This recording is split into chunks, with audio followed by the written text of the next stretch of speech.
when Brenda stood at my Marina gate and screamed that the dock was common property. I almost laughed, and I mean that dark kind of laugh you let out when somebody is so wrong they don't even know how stupid they sound. She was wearing white linen, big sunglasses, that smug little HOA president smile, like she was about to bless the peasants with her presence. Meanwhile, she was standing on land my uncle had deeded, permitted, and protected years before she ever started hosting wine nights like she owned the shoreline. What she didn't know, what none of them knew, was that I had spent the last 3 years quietly collecting every receipt, every lie, every late-night trespass, every fake complaint, every little greasy move they thought disappeared with the tide. I inherited that place in Millfield Cove, Connecticut, after my Uncle Frank died. Frank had been a retired Coast Guard engineer, the kind of man who trusted boats more than people and paperwork more than promises. Smart man. He left me the house. And he left me the Marina too, but not as one piece. That mattered. 2 separate deeds. The house on one parcel, the Marina on another, Lot 47B. Frank had built that 6-slip Marina back in the late 80s with permits, environmental approvals, surveys, the whole stack. He didn't build things halfway. The dock sat low and steady in the water, solid as a promise, and when I first moved in it felt like peace. Salt in the air, gulls whining overhead, old teak warm in the sun, Frank's restored boat still tied in slip 3.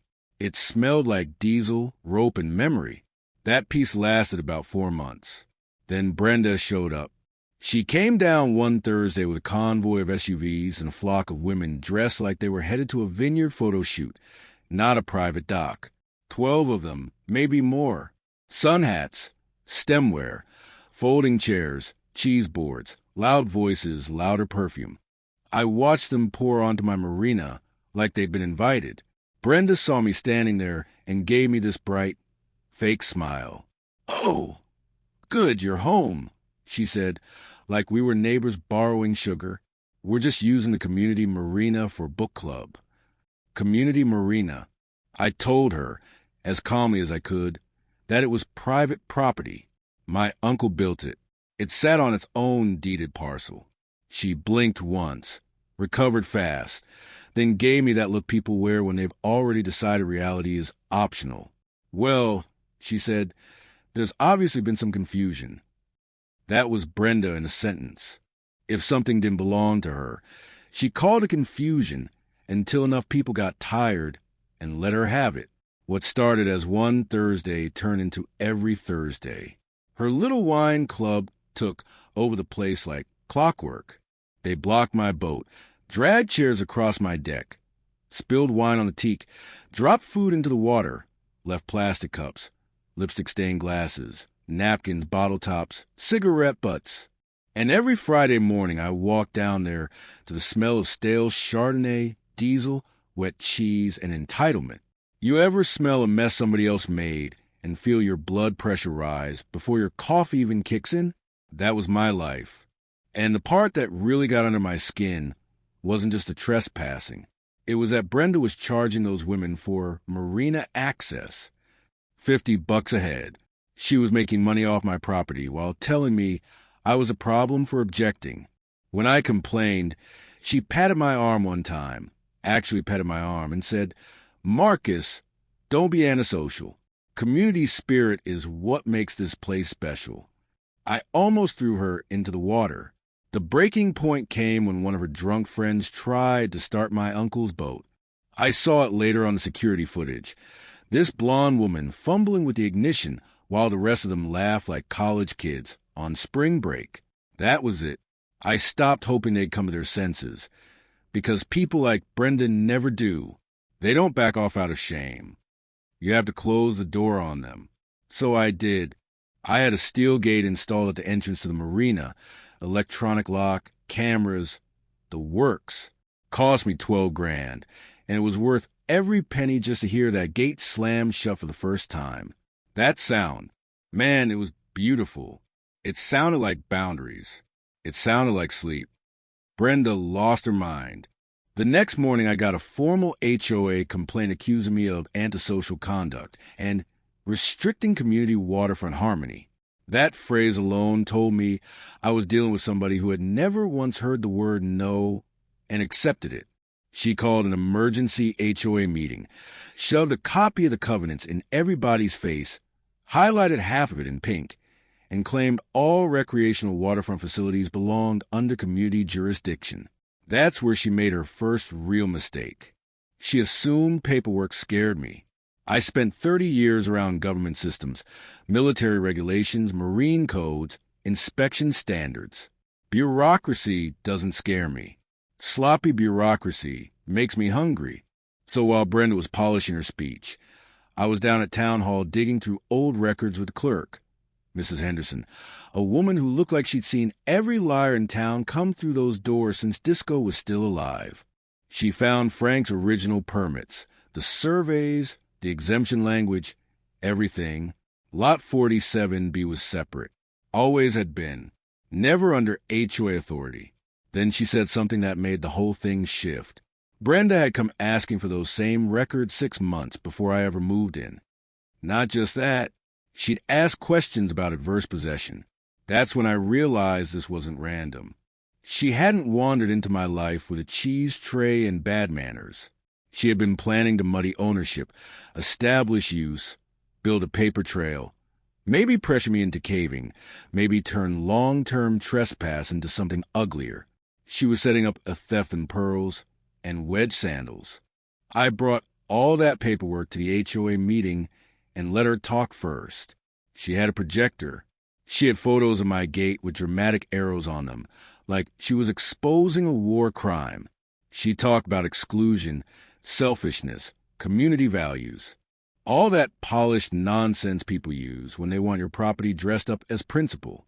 Then I stood up, laid Frank's permits on the table, and said, "Before we talk values, let's talk ownership." The room went dead quiet. I walked them through every page. Separate deed, original permit, written exemption, no HOA authority, no shared access, no ambiguity.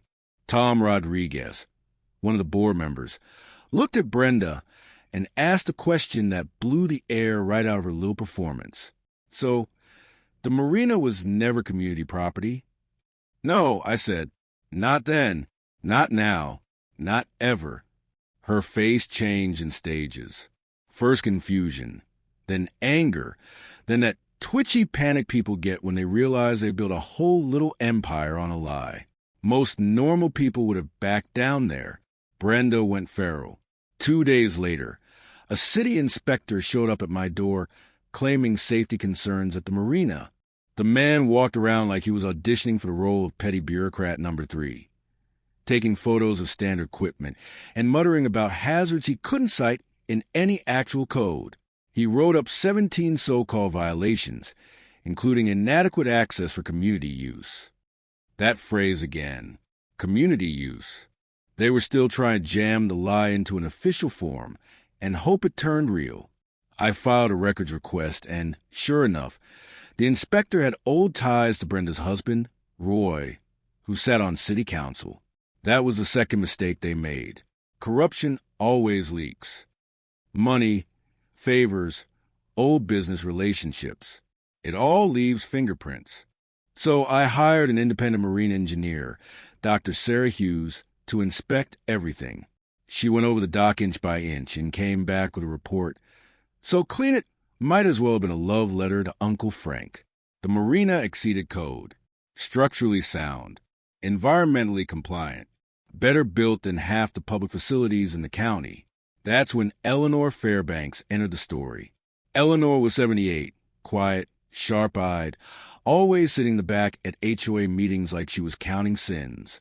One day, I found an envelope in my mailbox. Inside were copies of old HOA minutes, notes, financial scraps, and one short handwritten message. They did this before. Fight back. I went to see her. Turns out Eleanor had helped document the original HOA formation years ago. Her basement looked like a cross between a library archive and a prosecutor's dream. She had records on everything. Not gossip, evidence. Minutes, notices, letters, petitions, code complaints, tax reassessments. And once we started pulling threads, the whole sweater came apart. The Kesslers had a pattern: manufactured violations, political pressure, distressed sales, connected buyers, waterfront properties targeted again and again, especially when the owners were older, isolated, or veterans.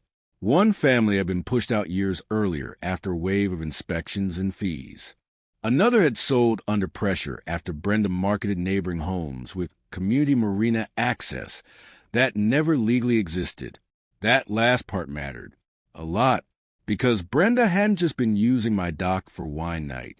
She had been selling the idea of access to home buyers. She made commissions off amenities she did not own, control, or have any legal right to promise. Some of those buyers were veteran families using VA loans. Now, we weren't talking about HOA drama anymore. Now we were talking about fraud. And then Eleanor found the thing that made the whole case sing: an old handwritten note from Brenda herself, years earlier, acknowledging that Lot 47B and the Marina were private and exempt from HOA control. She knew that's what I needed, not just proof that I was right. Proof that she knew I was right and lied anyway. After that, the pressure campaign got uglier because desperate people get sloppy. Brenda ran to local media and tried to paint me as some hostile veteran hoarding community space. Roy pushed for tax reassessments. Anonymous calls started coming in at night. Heavy breathing, threats, the usual coward routine. Brenda staged a fall on my dock one morning, clutching her ankle and howling for an ambulance like she was auditioning for daytime television. Problem was, my cameras caught the whole thing in crisp detail. She looked around, planted her heel, snagged it on purpose, then dropped like a bad actress in a community theater melodrama. Even the insurance investigator laughed when he saw it. That was another charge. By then, my attorney had brought in federal contacts, financial analysts, everyone who mattered. The more they dug, the worse it got for the Kesslers. Shell companies, coordinated complaints, fraudulent representations, abuse of office, attempts to influence investigators. They had mistaken small-town fear for permanent immunity, and that's a dangerous thing to believe. The final blow came at a public town hall. Eleanor arranged for it to be fully open, recorded, and impossible to bury. News cameras in the room, neighbors packed into every chair. The air smelled like burnt coffee, wet coats, and anticipation. Brenda showed up polished and smiling, with that ridiculous cane from her fake injury. Roy strutted in like a man who still believed he controlled the room. They didn't. I stood up and laid it all out. Frank's permits, the separate deed, Brenda's old handwritten acknowledgement, the engineering report, the financial records, the false marketing, the staged injury footage, the witness statements from families they'd squeezed. The room shifted minute by minute. You could feel it, like a tide turning under a boat. Then Sarah Martinez, one of the defrauded buyers, stood up and said Brenda had taken $20,000 extra from her family by promising Marina access in writing. Her husband had served overseas. They'd stretched for that home. The crowd stopped murmuring and started getting angry. I played the video of Brenda faking the fall. People laughed. Not nicely, either. The hard kind of laughter people let out when fear finally breaks and disgust takes its place. And then the officials in the back of the room moved. Papers were served. Charges announced. Federal investigators stepped forward. Roy's face went white. Brenda started crying for real this time. Mascara slipping, shoulders shaking, all that polish control washing right off her face under fluorescent lights. And I'll be honest with you, after everything they'd done, everything they'd taken from people, everything they tried to do to me, hearing those cuffs click was one of the most satisfying sounds of my life. 6 months later, Brenda pled guilty to fraud, conspiracy, and attempted bribery. Roy went down on corruption and related charges. Restitution was ordered. Families got paid back. The lies stopped. The shell game collapsed. New HOA leadership came in under rules, so transparent they probably gave half the old crowd hives. As for me, I kept the Marina exactly the way Frank intended. Private, clean, protected. The gate is still there. Same steel, same lock, but now it doesn't feel defensive. It feels earned. Every now and then I stand on the dock early in the morning and listen to halyards tapping the breeze, the water brushing the pilings, the low creak of rope under tension. And I think about something Uncle Frank understood before I did. Most bullies don't start with violence. They start with access. A little use, a little pressure, a little rewritten truth, until one day you're standing on your own property being told it was never yours to begin with.